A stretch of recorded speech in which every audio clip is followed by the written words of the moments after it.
Pemirsa yang budiman, puasa Ramadan memberikan pelajaran dan penegasan bahwa kaum muslim secara individu maupun kolektif sebenarnya bisa mewujudkan takwa. Tentu saja mereka mengutamakan keridhaan Allah di atas segala kepentingan duniawi. Ramadan yang kita jalani di tengah pandemi COVID-19 ini harusnya makin menyadarkan kita betapa lemahnya manusia. Dengan pandemi ini, Allah Subhanahu wa Ta'ala memperingatkan umat manusia bahwa pelanggaran terhadap syariah bisa menyebabkan bencana. Sebaliknya, pengamalan dan penerapan syariah akan menjadi rahmat bagi mereka, yakni mencegah doror atau bahaya dan mendatangkan maslahah atau manfaat. Pandemi ini menyentak kesadaran kita. Ternyata pelanggaran terhadap satu aturan Allah saja, yaitu larangan memakan makanan haram. Di sini kita tahu ada kelelawar dan hewan haram lainnya bisa menimbulkan musibah sedemikian besarnya. Realitanya bukan hanya satu hukum syariah yang dilanggar saat ini. Sebagian besar hukum syariah telah dilanggar, ditelantarkan dan dicampakkan. Akibatnya pun sudah tampak nyata. Kerusakan alam dan lingkungan terjadi di mana-mana.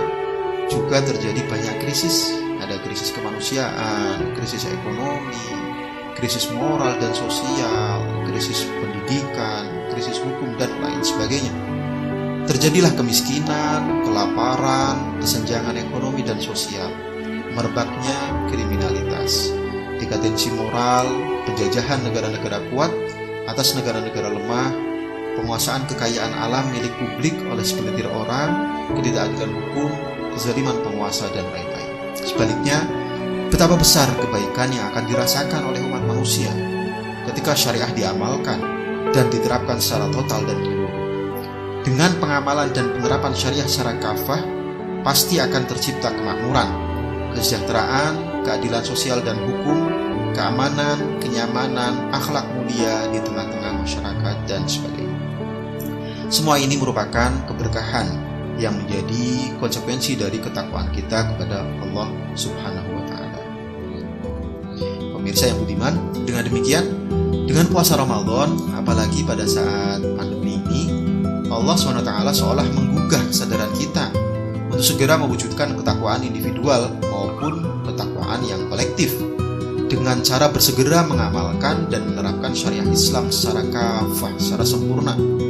Ini sesuai dengan firman Allah SWT dalam Quran surat Al-Baqarah ayat 208. A'udzubillahi minasyaitonirrajim.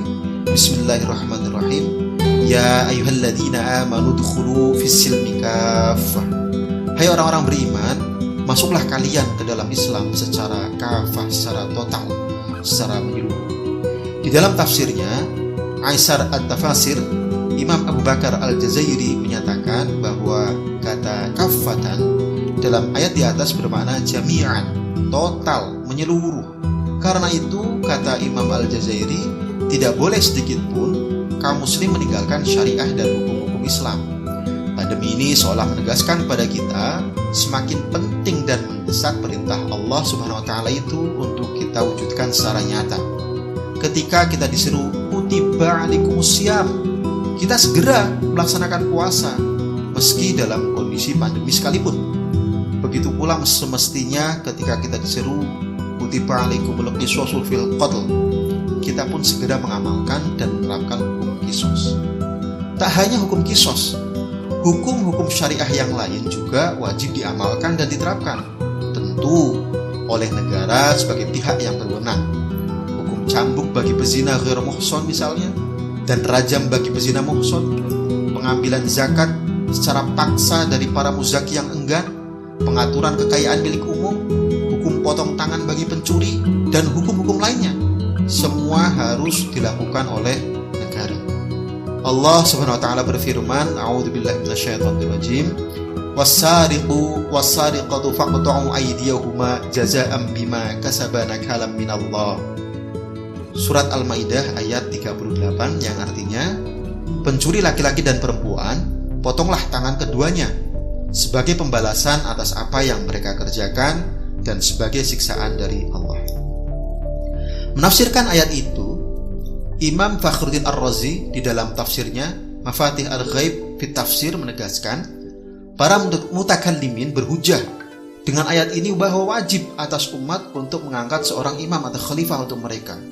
Dalilnya adalah bahwa Allah telah mewajibkan di dalam ayat ini untuk menegakkan had atas pencuri dan pezina. Tentu harus ada seorang yang melaksanakan seruan tersebut.